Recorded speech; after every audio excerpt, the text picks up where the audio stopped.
अब शराब नीति घोटाले में 17 महीने तक तिहाड़ में रहने के बाद रिहा हुए हैं दिल्ली के पूर्व डिप्टी सीएम मनीष सिसोदिया और आते ही वो एक्टिव हो गए हैं। मनीष सिसोदिया आज दोपहर 12 बजे आम आदमी पार्टी के दफ्तर पहुंचकर कार्यकर्ताओं को संबोधित करेंगे। सिसोदिया सियासी गतिविधि शुरू करने से पहले आज सुबह 10 बजे हनुमान मंदिर जाएंगे। दर्शन पूजन करने के बाद सुबह 11 बजे महात्मा गांधी की समाधि राजघाट पहुंचेंगे और बापू को श्रद्धांजलि देंगे। शुक्रवार को जेल से रिहा होने के बाद मनीष सिसोदिया ने अरविंद केजरीवाल के परिवार से भी मुलाकात की। इसके साथ ही सिसोदिया के सरकार और पार्टी में रोल को लेकर चर्चा शुरू हो गई है। साथ ही पार्टी कार्यकर्ताओं को अब केजरीवाल की जमानत का इंतजार है। खबर है कि अरविंद केजरीवाल भी अब जमानत के लिए सुप्रीम कोर्ट का रुख कर सकते हैं। केजरीवाल सुप्रीम कोर्ट में हाई कोर्ट के फैसले को चुनौती देंगे। दिल्ली हाई कोर्ट ने सीबीआई द्वारा केजरीवाल की गिरफ्तारी को सही ठहराया है। अब सिसोदिया की जमानत के बाद केजरीवाल की उम्मीदें को बल मिला है। तो मनीष सिसोदिया जेल से रिहा होने के बाद एक्टिव हो गए हैं। आज उनका दिन करीब 10 बजे शुरू होगा, जब वो हनुमान मंदिर में जाके दर्शन करेंगे। इसके बाद मनीष सिसोदिया पहुंचेंगे राजघाट, जहां पर वो बापू को श्रद्धांजलि देंगे। इसके बाद उनका कार्यक्रम अपने दफ्तर से शुरू होगा, यानी पार्टी दफ्तर पे जाएंगे, कार्यकर्ताओं को संबोधित करेंगे और राजनीतिक रूप से सक्रिय होंगे, क्योंकि जिस तरह से आम आदमी पार्टी के दो सर्वोच्च नेता अरविंद केजरीवाल और मनीष सिसोदिया लंबे वक्त से जेल में बंद हैं, पार्टी के अंदर कहीं ना कहीं एक बड़ा खालीपन था, नेतृत्व की कमी नजर आ रही थी, जिसे अब मनीष सिसोदिया करेंगे पूरा। आम आदमी पार्टी के नेता सिसोदिया की जमानत को जीत करार दे रहे हैं, तो बीजेपी ने याद दिलाया कि पूर्व डिप्टी सीएम अभी जमानत पर बाहर आए हैं, उनके खिलाफ कोर्ट में गंभीर आरोप हैं। ये सत्य की जीत हुई है और मैंने जैसा पहले से कहा कि इस मामले में कोई भी तथ्य, कोई भी सत्यता नहीं थी। जबरदस्ती हमारे नेताओं को पकड़ पकड़ के जेल में रखा गया।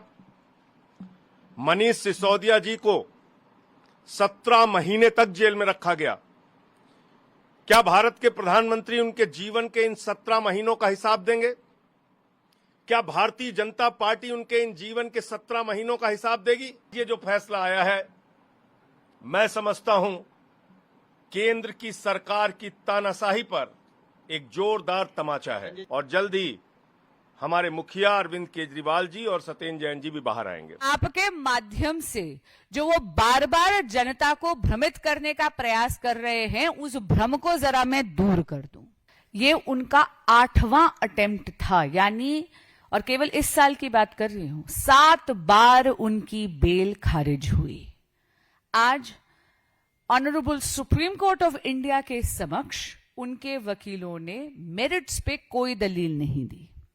उनकी प्ली केवल और केवल डिले पर आधारित थी। इसका अर्थ यह नहीं है कि सिसोदिया जी अपराध मुक्त हैं, वो अभी भी अभियुक्त हैं और उनकी जवाबदेही कोर्ट ऑफ लॉ में बनेगी दिल्ली की जनता के साथ विश्वासघात करने की। चार्जशीट में यह बोला गया है कि 170 से ज्यादा फोन सिसोदिया जी के आदेश पर तोड़े गए थे। ट्रायल कोर्ट ने कहा कि लिकर स्कैम के वो प्राइमा फेसी आर्किटेक्ट हैं, यानी शिल्पकार हैं शराब घोटाले के। हां, इतना जरूर कहूंगी कि जब 17 महीने कैद में हो जाते हैं तो बेल मिलना बहुत स्वाभाविक बात है।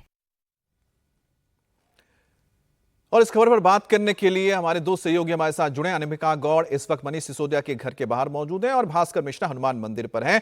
भास्कर के पास हम आएंगे, लेकिन उससे पहले अनामिका, आज सुबह एक तस्वीर पोस्ट की गई है सोशल मीडिया पर, जिसमें मनीष सिसोदिया चाय पी रहे हैं अपनी पत्नी के साथ और कह रहे हैं कि 17 महीने बाद पहली चाय घर पर। इस वक्त घर पर किस तरह का माहौल है, किस तरह की हलचल है, कौन लोग हैं जो इस वक्त उनसे मुलाकात करने के लिए पहुंच रहे हैं?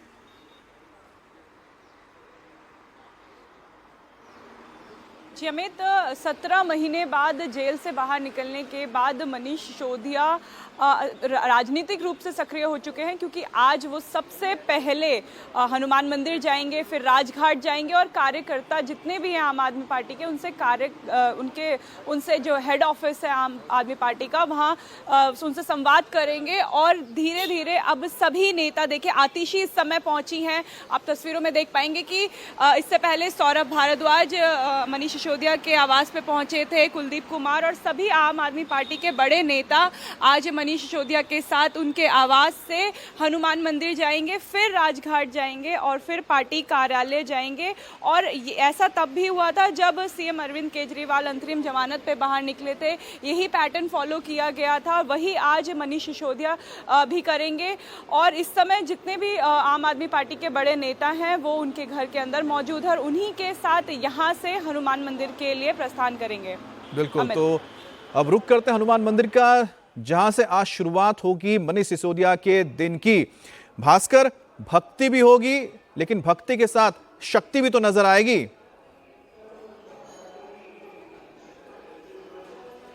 बिल्कुल, देखिए इसमें भक्ति का एंगल ज्यादा है, शक्ति बहुत ज्यादा आपको नजर नहीं आएगी। कार्यकर्ता की बिल्कुल भीड़ नहीं है, सिर्फ जो नेता उनके साथ आएंगे और ये माना जा रहा है कि केंद्रीय दिल्ली सरकार के जो मंत्री हैं वो लोग उनके साथ में होंगे और साथ में कुछ सांसद होंगे जिसमें संजय सिंह भी होंगे।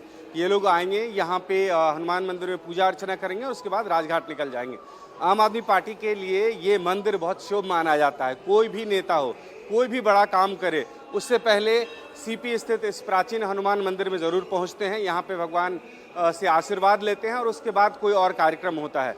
इससे पहले यह तय हुआ था कि सबसे पहले मनीष सिसोदिया राजघाट जाएंगे और उसके बाद हनुमान मंदिर आएंगे, लेकिन वो चेंज किया गया। सबसे पहले भगवान के आशीर्वाद की बहुत ज़रूरत है इस पूरे मामले में, जिस हिसाब से पार्टी घिरी हुई थी और अब राहत की उम्मीद है।